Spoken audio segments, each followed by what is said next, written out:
Oyebaki pa Dadi Dikambala. Nayebaki Dadi Kitambala très bien. Ma casse en tant qu'artiste ya munene ya mboka na biso. Asali combien de temps depuis à côté na quartier na avenue Mopono? Depuis à côté na Mopono, to okene déjà yango déjà ba 4 mois yango. État de santé ya Dadi Kitambala ti à côté ki awa na avenue et celle qui biso passe. Sibitima Dadi Kitambala zaki muto munene, Dadi Kitambala kondi et beaucoup celle biso kaka passe mais au juste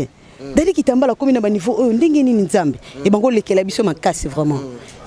État de santé mango lekela biso makasi muto munene akondi kaka dans les vides kaka boye akondi Dadi Kitambala donc ezaki vraiment mo biso passe na côté la Dadi auto yebaka star ya banjonching asaki ba santé pembe mais Kitambala comme kaka na ba chapeau taille na ye comme x2 donc comme pardon divisé par 2 liwa ya ba comédien na biso et ça la biso passe puis somo liwa ya ba comédien en tout cas oh ça suli kama kotale la suboyete ezeli kama mwa fongolela misu. Parce que si bitima kaka boye bangola minene o biso toko betela tolo na RDC tozaki na ba pululu ba shiko pululu ba mindondo ba keka boye mindondo si bitima mindondo akei shiko pululu star munene o penja ko kile pe libanda mboka pe défendre mboka na biso kitoko akei et puis le loto zo lisusu sango ya tapis rouge Dadi Kitambala kufika kaboye na âge moko ya bien muti fozala mais akei kaka boye donc ofanda na ye papa Dadi ye asika kaka alingaka ye kutu alinga komesana na batu asadapta na batu facilement donc ato solliciter te soko peseka oh papa Dadi bonjour o mona ye moko akosapprocher akoya pembe na yo akosolisa yo akosekisa yo. Bonjour ma chère internet, bonjour Landanga partout dans le monde et surtout à la personnalité TV, c'est bel et bien votre humble serviteur Peggy Titon, votre mission désormais Bolandanga et Awa et votre mission chez nous. On va commencer à parler Maramo Union c'est actualité et surtout Maramozo le canal internet. Lelo ce matin, Tolali Tolamuki, Tumoni décès, il y a artiste comédien Dadi Dikambala après Chico Pouloulou et Lelo ngana lobe ke nakozo artiste comédien Tefona Zwa batu ya balabala ba pesa pe ba témoignage na bango parce que ba lobi ke na Avenue Oyo Mopono o bomoni Avenue Mopono na Ngiringiri référence Khartoum bana poto no so boyebi Ngiringiri donc na place Lubumbashi référence Khartoum Avenue Mopono toza na coin ya Mopono awa otoko solo la na ba population parce que balobi ke Dadi Dikambala sali kaka pas même 2 mois donc je pense que 1 mois depuis a komi awa yango toko solo na bandeko o baneko mon état de santé na etanga kotaki na balabala oh déjà là je veux recevoir pour vous merci beaucoup na médecine Tima qui est là derrière la caméra et pourquoi pas à ma maman chérie maman Doris Lema qui me suit en ce moment depuis Londres donc émission na bino chez nous on a vraiment comment Peggy Titon ça a confiance sur internet parce que moi je fais des émissions qui est vraiment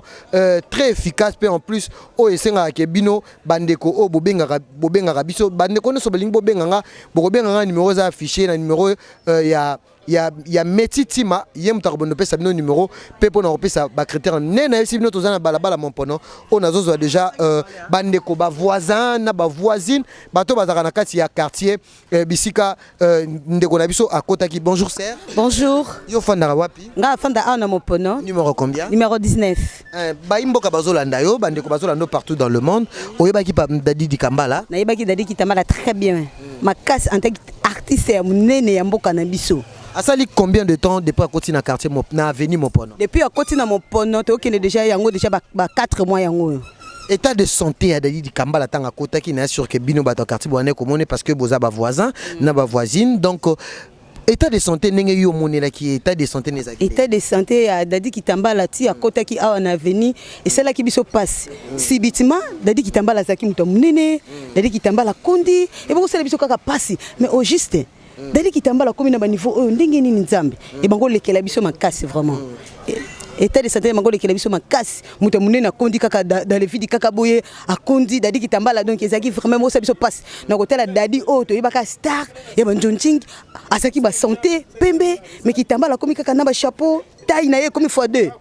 donc comme pardon divisé par 2 donc ça la biso passe makasi le liwa ba comédien bazo kene to mona Chico Pouloulou atika ki biso Dadi Dikambala pe le lo azana bisoté et tant que na bi que non oza otala rapé ming théâtre ozo mona phénomène oyo exozo bandiko na biso théâtre pona yo zo sala pe ko banga te après Dadi Dikambala musupa ko liwa ya ba comédien na biso et ça la biso passe puis somo liwa ya ba comédien en tout cas oh ça suli kama kotale la suboyete ezeli kama mwa fongolela misu. parce que si bitima kaka boye bangola minene o biso to ko betela tolo na RDC to zaki na ba pululu ba shiko pululu ba mindondo ba kaka boye mindondo si bitima mindondo akei shiko pululu star minene o penja ko kile pe libanda mboka pe a défendre mboka na biso kitoko akei. Et puis le lot tozo biso sango ya tapis rouge dadi kitambala kufika kaboye na âge moko ya bien mutu fo zala mais akei kaka boye liwa ba artiste comédien et c'est la biso passi bazo kufa kaka boye pa bakei il faut to yebe loko nini o zo bomela biso ba artiste na biso am sou bazane le monter basala qui entre bango to yebite donc jusque là donc to yeba te liwa donc eleke la biso ba artiste bazo kufa kaka boye et puis ba artiste ba o basala ba combo ba o ya mine et puis mibali kaka papa tout le monde clair te maman mindondo pas to kufa dai moi mais maman mindondo il est déjà aleka qui et puis liwa ya maman mindondo et c'est différent ne dadi kitambala kaka boye kaka ba artiste bazo kufa bata minende o bakolo ba ke non RDC bako créer eloko mo boye et nous représenter biso na libanda mboka kaka bango ko bazo kufa bata minene hein o muta kufa muta munene dadi kitambala artiste munene o ko matisa mboka na biso pe baseli pe eloko bako tanga RDC batu na biso to ko betela tol mais ba kufa kaka boye au juste vraiment il faut to yebe eloko wana on est au lobana maman Olive parce qu'il y a soutenir ba maman Olive merci maman soué na ngai mama yaka otala famille artiste na biso atiki maman Olive yako otala bana maman Olive kotika bana te maman Olive moi eloko pona bana batikali et puis pe pona matanga maman Olive en tout cas yo kaka totikala nango mama la lela yo fort mama monana na kati avenue monana to lela yo fort maman Olive yaka mama yo nde mama bana to lela kaka yo osaka na motema malgré tout okende na yo mokenda te na mitema na biso zakaka to lela yo fort maman Olive mama yaka hôtel la citation dadi kitambala. Merci beaucoup. Je pense qu'on continue toujours tozana balabala mopono. Je pense que metinti magoye kozwa ba mona veni tozana balabala mopono. Awa biso tokosolaka na ba population surtout ba voisins ba voisine batu ya quartier place papa na so dadi Kambala babi ka sali 4 mois déjà na quartier. Je pense que tozo continuer na bino. Bonjour Ndego. Bonjour. Comment nani? Comment on a Sévérine? Je posaka moi na quartier mopono. Oui, avenue mopono. Oui, nous avons mon pono, né grandi à mon pono. Oui, papa Dadi di Kambala. Naebi papa Dadi très bien. Naebi az artiste oyo batu ba sepelaka nae. To sepelaka pe na ye ndenge ya jouaka. Donc en tout cas ko fanda nae papa Dadi donc te ba souvenir eza mingi. Papa Dadi aza pe na mutu ya batu. Aza mutu alinga maki mingi na batu ya quartier alinga maki mingi papa Dadi bon. Ngana papa Dadi a kututé na mon pono. Na papa Dadi banda na farage. Papa Dadi aza pena aza mutu malamu. Asali pe malamu belé pa batu ayebanaki donc ofanda na ye papa Dadi ye aseka kaka. Alingaka ye kutu alinga komesana na batu asadapta na batu facilement. Donc ato solliciter te soko peseka oh papa Dadi bonjour au mona ye moko ako s'approcher. Ako ya pembe na yo ako solisa yo ako sekisa yo po azaki mutu batu aza mutu bolingo. Donc liwa papa Dadi sali passi et puis si passi pa na biso na quartier talaka to combien de quoi bande ko to komi famille mais nzambe ka yebi. Comment na liwa lelo to mona shiko polula kenda ki lelo so Dadi Kambala liwa ba comédien comment banki sape batu. Bon liwa ba comédien na ebité hein so to ko lo banini po na ebité ba comédien so bazo kende wapi po ofanda ka boy oya kufi ozonga boy oya kufi osala boy au juste donc finalement to ebité so ki to kende wapi donc nzambe mo kaka yebesika nini o memela biso po balobi bon ils a destin hein te uta na mabele to kozonga na mabele liwa chiko pulu le pesa qui passe après quelques donc pas même un mois papa Dadi sous soit tiki biso donc nzambe mo kaka yebesika nga mema biso donc ils a passé vraiment ils a mawa oye ba maladie nini papa Dadi abelaki. Bon liwa papa Dadi et comme aussi batu bon ko fanda kaka papa Dadi to ebelaki est bien ndeti nga na ebi so papa Dadi akufi na ebi keza secret eza secret eza so bazolo ba cirrhose fa ba sala opération bon ba misusu balobi ke hémorroïde mais batu misusu balobi ke nga na ebi ke papa Dadi secret nde dérange kaye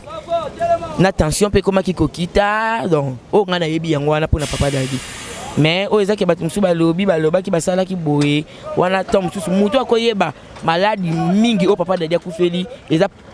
madame na ye soki eza na motu aza mie place oyo bakotuna maladi papa dadi akufeli eza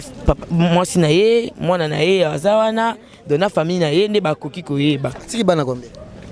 Bon nga personnellement nayebi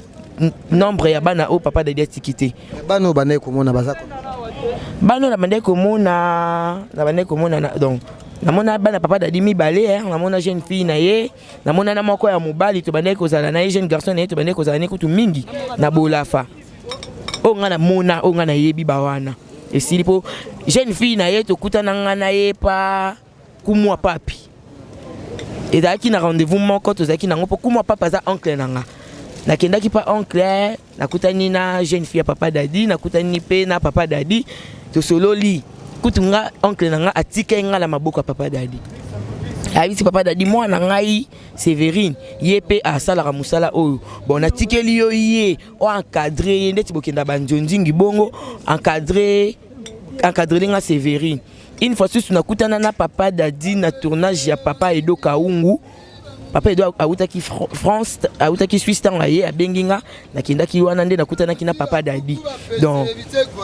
eza pasi donc naoki pasi makasi nafana na papa dadi mwata mukie kaka nafana na ba tournage koyoka ye ndenge ya kozala na ye na yoka pe ba témoignage kana tournage na yoka ba témoignage ya ba artiste et comédien mususu mais ya papa dadi te aza mutu moko bolamu na ye il faut ganga pour ça qui pena mutu moko aza mutu abatu bon nzambe yimo kaka yebi o ya kolobezaki ezaka yango wana. Merci beaucoup. Bonjour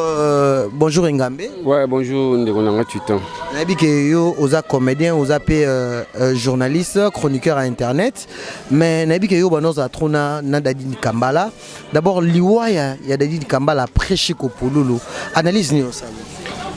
Voilà et bangisa franchement il faut nous être clair parce que toto kunda pololo il y a même pas 2 mois. Vede da tiki biso et puis bato ba olongwaka bato bana ba kombo et puis ba comédie ba kufaka na bikar ya ba mois je crois 4 mois 5 mois 6 mois ndi ba comédie ba okende et franchement et bangisa parce que tu éviter mutasima lisa ozala nani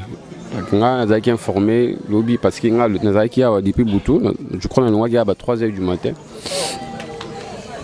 J'étais vraiment choqué. Je suis tout ça, je publié sur Facebook à Kofi. Et je suis numéro de téléphone. Je suis numéro je crois à minuit ou 23h. En fait, je ne sais pas si je suis papa Dada Tikibiso donc c'est un amour quoi li bouma mon mort li papa vous moto tiawa dona yawa ni na kuta papa makaya na kuti sudiata ça comédie tout ba qui na butu alo ba kuta ngai donc c'était zaki vraiment choc via bela qui te beka qui za malade va obika mais via ba sali opération mais à la mukité donc choc. Et elle dit qu'il finalement des moyens parce que maman livre parce qu'il y a moyen. Maman livre les parce qu'il y a moyen naïe. Aussi on a fait ça la vie opération. Et puis ça c'était opération. Cirrhose de foie. Voilà. En fait tout le monde jour va y bakango adore bang opération. Tu vois parce que ça ba tubili ba bang opération. Tout ça dans appendicite. Bang ba opérer mais au bang avait pas d'ailleurs moi bo bang il y a maladie liaki liaki au fur et à mesure au banga ba convaincre que maladie pesa nini et kola et tia yo ndima ba ça les opérations bon il est déjà tard avec des faibles ba ko ça l'opération tu tabazela ka azongela susu makasi ti ba yo ça l'opération lobi wana ne Monique ve atiki biso donc il a vraiment choc. Merci ma chère internaute Nabiso, je pense que tout le gars est aux autres, moi 2-3 personnes, je pense boye qui bat témoignage tous dans quartier Mopon et n'aveni Mopono awa nangiringiri bat bayebi place Khartoum on est à eza le rôle arrêt Khartoum boyoki comment ba population bandeko bisika Dadi Dikambala aiki kokota parce que pazaka mwana ya pembeni bisika akola mais bisika aiki kofuta la sika eza na avenir Mopono nation bomoni ndenge to sololi na bandeko déjà état de santé ya Dadi Dikambala ndenga aiki kokota na avenir Mopono déjà azaki déjà na état critique na sûr que metiti malaxi bino déjà ba image comment ndenge nini ndako ya Dadi Dikambala ndenge ni abandai kolela ndenge ni ba famille bazolela ndenge ni pe artiste comédien msupe bazo continuer toujours koya ya wana ko senga na bandeko lelo bozo tuna ba surjection na bino ba question na bino pourquoi ba artiste comédien ba komi ko kende boy vraiment ils a eloko moko ils a très étrange to linga to sel la bino ba analyse mo pour bo comprendre on assure déjà que année 2020 déjà et bandaki déjà mabé parce que Chiko Poulou la kofi na 2019 mais baleli na 2020 déjà baliwa yango tokomi komona yango et comme vraiment balobaka tout excès nuit bande ko mususu pe o to monaki to moni kuna ba comédien et belé ba komi ko banga parce que si lelo tozoye baté pourquoi maman Olive Lembe o aza la mère des opprimés o nga même ko soutenir ba artiste comédien to monaka utaki ko mema bango na Belgique bakenda ki Paris bakenda ki Dubaï mais association oyo et kambami na papa na biso masumu de Brende pe ba biso témoignage moko balobi motu moko yaki kota na Dikambala tangu déjà zaki problème ya santé ezakaka fiston ça c'est que je sali donc tu dois comprendre qu'est-ce qui se passe vraiment et pas ba artiste comédien bandeko yo o bozolo bakeno pegi titan tout ne la biso eloko retourner zate parce que parfois ba question mususu et chokarapé batou parce que on a gros le baté que ba rumeur au bino bozo bimisa na internet bo mona kitangu Dadi Dikambala nenga banay ko konda abanay ko maigrir tanga banay ki malade bozaki informé et les autres la qui subitement le matin déjà akufaki depuis donc tochara lelo akufaki lelo mais depuis déjà 0 heure bandeko o boyebi ba journaliste bandeko déjà ba check na ba statut même ba collègue na biso misusu o to coopéra na bango ba zarape ba journaliste ba comédien ba check on a ba statut donc ngana ko lo baté que cause ya liwa ya Dadi Dikambala ke na yebi yango malamu te na yebi ka ke no Dadi Dikambala azaki malade et ça qui m'a rambo opération il fallait que soutien moko boye et puis ça m'a pona que ne cause traitement mais normalement balobi que traitement na yé opération na yé il fallait et ça les ma awa na Kinshasa na hôpital oza na campus mais yé mo pe Dadi Dikambala azaki vraiment na mo bangi pona azwa pona basala opération yango nazolo bana bande ko na biso ba comédien bo luka terrain d'entente bo solo là parce que trop c'est trop Tozo comprendre où allons-nous? Tozo kene wa bien tendance di binga lobak. Tant bat bazo kufa tozo talaka mais bien sûr nous regardons mais il faut to lukato ça la paix analyse parce que tu as vu que tant que tozo na vu bomboye vie déjà et ça la biso que non to s'épanouir vie et ça la que to ça la mamwe belé muto déjà tant komi mo wei akoyoka te akolobate. Tu as vu que na minute oyo Dadi Dikambala za na place à Malili biso bandeko to tikali to luka to éviter que non parce que tu vu que muto apesa ka nzambe muto apesa bon ipe muto asala ke to bota meza nzambe pe muto azora pe meza ka ye nzambe mais ba liwa ya boye bazo kufa trop brusque bazo kufa ka boye o to éviter le pourquoi bandeko bazo kufa donc quand on est na ebisi bino bandeko bozola na biso partout donc je pense que ekozala toujours dans la personnalité tu vis en exclusivité mais biso to linga ke non tout ça eloko moko te eza la monotonie eza la ndenge moko na batu yango to lobai ke to luka to zwa bayi population bato ba Dadi Dikambala et surtout bato yo akola na bango je pense que à la prochaine toko kende si na bisika oyo na ko fanda bisika ya akola na farage ba pesi biso adresse parce que biso dozana to linga mingi ko communiquer pe pour informer to linga ko zwa vraiment information na source yango monaki ce matin tant bato bazaki sango bato tout bayaki awa na avenue oyo bomoni bisika to wuti bisika déjà métier tima et c'est à l'accès qui bino déjà ba image nga peki titan na eka ko sala analyse par rapport à Bandeko Oyo Bazana quartier. Quant à moi, je dis un grand merci na bato tout bozola nabiso partout dans le monde. Bandeko nyonso bolinga rabiso, merci na maman nabiso Doris le Mao déjà lobi ke Kalaming te soirée moko za la monene, je pense que bozo ba détail nango Mikolo zali koya. Merci beaucoup na Jérémy le Mbawa zali confrère nanga tozalaki na. Merci beaucoup na ma partenaire nanga, merci beaucoup na Blessing Light Cargo. Oh bazali ko bana déjà promotion na bango pona ko kende Dubaï na $1100 ya pamba assurance visa billet à leur retour balobi pe ba séjour na hôtel donc contactez kara Peggy Titon na sur bateau bazan numéro na ya ici babi comment tout fonctionnera. Donc je dis un grand merci à John Lily Atal en charge annonce batnyo sonazo senga siko bo s'abonner place pour bano kolanda émission na bino chez nous avec Peggy Titon le parallèlo analyse kitoko to banosel la rabino. Donc on est avec vous de cœur et de près, on se retrouve à la prochaine. Merci beaucoup na réalisation il y a Messi Tima pena bandegono so bazolanda biso na personnalité. On se retrouve à la prochaine, bye.